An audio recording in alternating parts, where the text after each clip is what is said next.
With the new vehicle prices on the rise, more and more people will be exploring the used car market. What that means is that you will have to do your due diligence to make sure you don't get yourself into somebody else's problem child and get yourself a lemon. So in this video, I'm going to show you a step-by-step guide how to look over a used vehicle so you don't get yourself scammed. Let's dive into it. Now, this is a 2010 Honda Accord with quite a few miles on it, so it has seen some things. Ultimately, you want to do a good, thorough initial walk around on the vehicle, looking for any damage, dings, scratches, you name it. So for example, when you're walking around the vehicle, look for little dings like this in the fender, like you can see.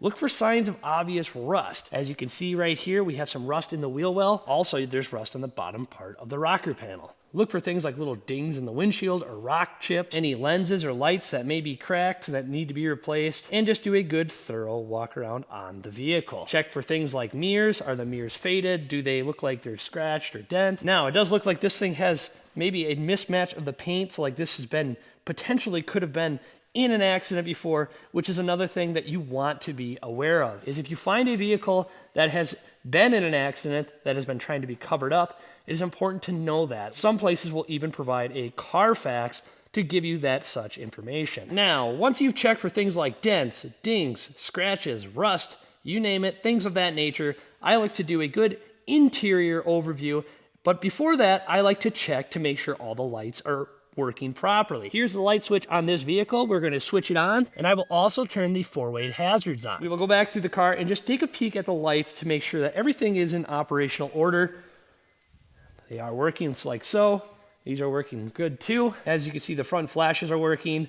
The high beams are on, and the low beams work as well. Now, at this time, if you do have somebody with you that can press on the brake pedal, you could check that third brake light here and these brake lights also. Now, with all the lights being inspected and turned out good, let's just do a good overview of the interior. What kind of condition is the interior in? Do you see damage or fading on the steering wheels? Do you see damage or fading in the seats? Has the car been smoked in? Has the car had pets in it? Because all that will affect resale value. For example, on the back seat here, you could see it looks like it appears that somebody was smoking in the vehicle and damage has occurred to the rear seat. So in my opinion, that is an impact on a potential sale. Again, just like the exterior of the vehicle, you can apply that to the interior. Look for things like scratches, cracks, dents, what the interior looks like. Is there an odor? Is there any scuffs or cracking on the dash? I also like to put the key in the accessory position. Now, you could see the dash light up and looking for things like aftermarket radios or the heads-up display not working. Now, this has an aftermarket radio and it does work in conjunction with this up here. That won't apply to every model, but it is one thing to be aware of. Now, with the key in the accessory position, we can check things like door locks and unlocks and just verify that each and every door does what it's supposed to do. We can check things like windows if it has electronic windows. That one works correctly. That one works correctly. That one works correctly. That one works correctly. Verify the windows go up and down all the way on each and every window. It is quite common for higher mileage vehicles with window regulators to go bad, and they are a fairly expensive repair that you don't want to have to deal with right when you buy your new car. Make sure things like electronic mirrors operate like they're supposed to as well. HVAC controls. Does the blower motor kick on? Can you hear it kick on? And yes, we can see that the blower motor is working correctly. Also, switch it through your vent settings. Can you hear the pitch change from vent to vent and feel the airflow kind of changing from up and down? And once the vehicle's starting, we will check to make sure that the AC is operational as well. Now, with all that stuff being checked, let's just fire up the vehicle and just listen for any clunks, clicks, weird noises, or anything of that nature to make sure that you're not fighting something that's internally in the engine or a damaged mount or anything of that nature. Let's fire it up. As you can see, the car is running. Make sure there's no check engine lights, any VSC lights, traction lights, TPMS lights, because all those things can also be a very costly repair. With the vehicle in park, just shift it through the gears, reverse, back to neutral, shift it into drive, and just listening for anything like a clunk that could indicate that you have a worn mount, a damaged axle, something with the transmission possibly going on that could lead to costly repairs. Now we'll shut the vehicle off. And now, before we hit our test drive, let's pop the hood. We'll check our fluids, check to see if there's any noticeable things that are obvious before we hit the road. Now, I'll start by releasing the hood latch and opening the hood. And now with the hood open, it is important to check things with a flashlight. A lot of stuff can be found just with a visual inspection to know if you're getting a good deal or if you need to run, because it is going to potentially cost you lots and lots of money that you aren't expecting. So now it's important to look for things like your fluids, your brake fluids are full, what kind of condition the fluids are in. So opening the cap and seeing if you could take a peek in there to see if the fluid looks really dark. And this one is a little discolored and could indicate breakdown of the hoses and internal parts of the braking system. Checking for things like your battery. Has the battery been replaced? Is it a new battery? Or if you have access to a tester, testing the battery to make sure, because batteries can also cost a few $100 sometimes. Checking things for like coolant. Is the coolant full? And this one is, as you can see. If the car isn't hot and hasn't been operated, you can also check the radiator just to make sure that the system is actually full of coolant as well. And with removing the cap, you can see this system is full of coolant. If access to air filters are easy to get at with just little clips, it's important just to take a peek and just see what the filters look like and if they've been replaced as well, just to give you an idea of what kind of maintenance has been looked at on the vehicle, and overall can show you the integrity of the previous owner of the vehicle. Now, this car is equipped with hydraulic power steering, so this has fluid as well, and just check the overall condition of this fluid and if it's full as well. And this is full, and this one looks good. Also, it's important to look for signs of obvious repairs that are new, so you can see what has been done potentially to the vehicle. Now, on this vehicle, you can see that the AC compressor below has been replaced, as well as the serpentine belt. And with these caps, it looks like this hose has actually been replaced too. Now, if you have options for service records, things like spark plugs, oil changes, and all that stuff is a huge benefit to getting access to what kind of shape the car is overall. Check things like engine oil. What does it look like on the dipstick? Make sure you wipe this off and then check the fluid level accordingly. And it's important to make sure that oil is between these two marks. Also, if the vehicle is equipped with a transmission dipstick, check that as well. As you can see, this fluid looks good and it is full. And it's important to note that most vehicles with an automatic transmission require to be running in park or neutral. Then you can check the actual appropriate fluid level. Now, with everything inspected on the top end of the vehicle, if you have access to either a hoist or a jack, it is important to lift this up and take a peek underneath and inspect things for like rust, braking issues, suspension issues, make sure there's nothing wrong with the tires, and just verify that overall. Now, being I have a hoist, I am going to use that. However, a jack can work just fine. Now, with the vehicle up in the air, it's important to check everything underneath as a whole too. For starters, I will just visually look at everything underneath, looking for signs of rust, any damage, any leaks.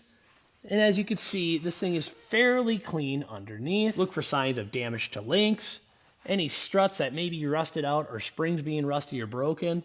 Look for axle boots, these little rubber boots here being torn, and overall that's looking good. Same thing on this side, everything overall is looking good. No signs of leaks. Now with cars with age, you can expect things like bushings to start to show signs of pushing itself out, as you can see here, or cracking. And that is normal with rubber, and these things can separate and need to be fixed as well. Again, with underneath, look for signs of rust. Is there any structural rust issues that are starting? Any holes in the vehicle?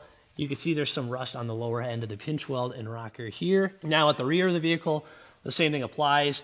Look for things like any damaged links, damaged struts, damaged joints, e-brake cables if they're damaged or rusted through. Look for backing plate issues, like this one actually is rusted out and damaged right there. That can cause some scrapey noise against the rotor, which is a nuisance, not the end of the world, but it's one thing that should be noted. Again, check for things like sway bars if they're damaged, falling apart, if these end links are getting loose or damaged where they can cause noise, as well as the brakes. Sometimes you can actually see the actual brake pad and get a good visual on the life of the pad itself. Now, this one actually has steel wheels, and so it's very difficult to take a look at the brakes without taking the wheels off. On other vehicles that are equipped with alloy wheels with spoke systems like this, you can actually get a good visual of the brake pad and make sure that there's tons of brake pad life left. So, if you have access to pulling the wheel off, do such thing. Otherwise, if you have access to a wheel like this and can get a good visual from just looking in, that's important to do as well. Again, overall checking things like struts, and bushings as well in the rear, and ball joints as well. Again, with the vehicle in the air, it's important to push on tires and pull on them to see if you can create any clunks, which would indicate loose ball joints or bushings that have failed here. Now, you would want to do this on the front tires as well, left and right, up and down, to indicate any wheel bearing issues.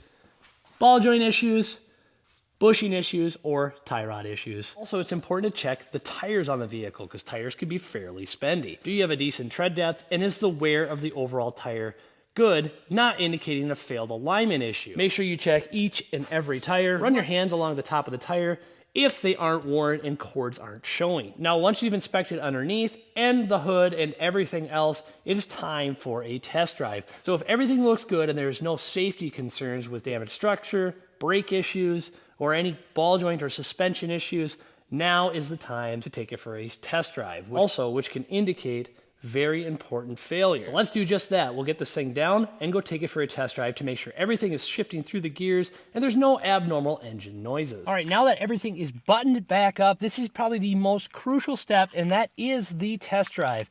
This is where we're gonna notice anything that's shifting weird, any noises, or any potential engine issues, and we're gonna check all the accessories like the cruise control and stuff as well. So let's take this thing for a real quick test drive and make sure everything is shifting like it should and the engine sounds good and there's no clunks and clicks and bangs and stuff like that, just so we can isolate that this is a good car and we're not purchasing a lemon. All right, I am going to turn the AC on just to verify all that is operating, and I did hear it just click on. Turn that to cold, and we have AC coming out the vent. So that is a A+, good AC, it's working great, and that saves us for having to repair the HVAC system. Now, on with the test drive. All right, now that I'm at a good starting point, I'm just gonna kind of give it a little bit moderate gas and just really feel it shift through the gears, make sure it's not slipping, no clunking, no banging, or anything like that. Here we go, we're gonna go about 3/4 throttle here.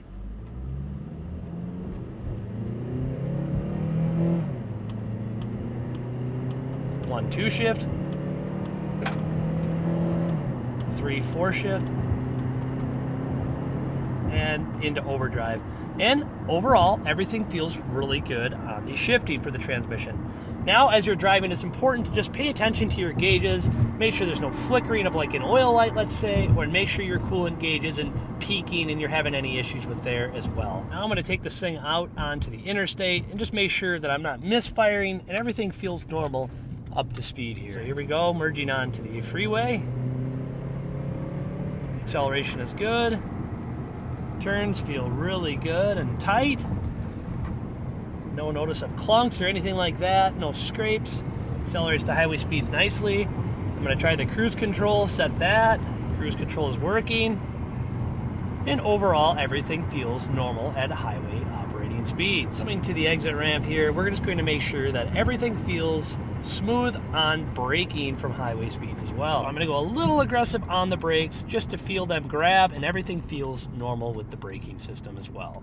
All right, now after shifting through the gears, I do like to take it to like an open, empty lot and just make sure that when you do lock to lock turn, you're not hearing any clicking like from an axle. If you're hearing like clicking full lock and then go to the other side, and I'm not hearing any clunks or clicks, which is usually an indication of a worn out CV axle. Now, this car is seeming to be fine, and so we have no issues to really relate there. Do some little hard braking stops like this, just to verify that you're not making any noise from the brakes, and the pedal feels firm and not soft, that we have an issue with your brakes. So overall, take the thing for probably like a 5 to 10 minute test drive, get up to highway speeds, do some stopping and do some sharp turns, just to verify everything is operating as normal, and make sure that your temps and no oil lights are coming on the dash. Now, let's go back to the shop and I will do a general overview of what we just went over and wrap this video up.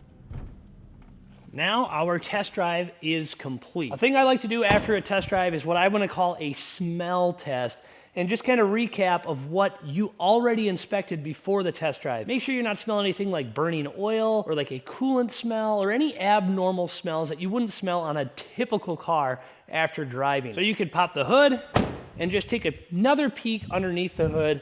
Look for things like oil leaks, smell, smoke, anything of that nature, and make sure that you don't see anything boiling over or anything like that.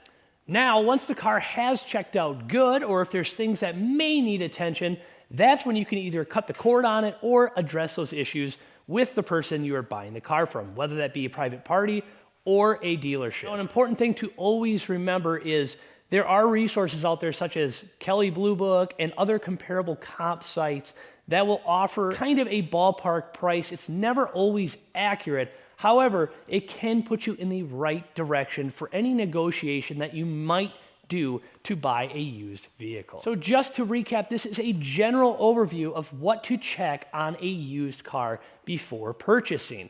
Now, it would be a wise decision that if you are going out shopping for a used car, let's just say, to bring yourself a checklist of sorts, something like this.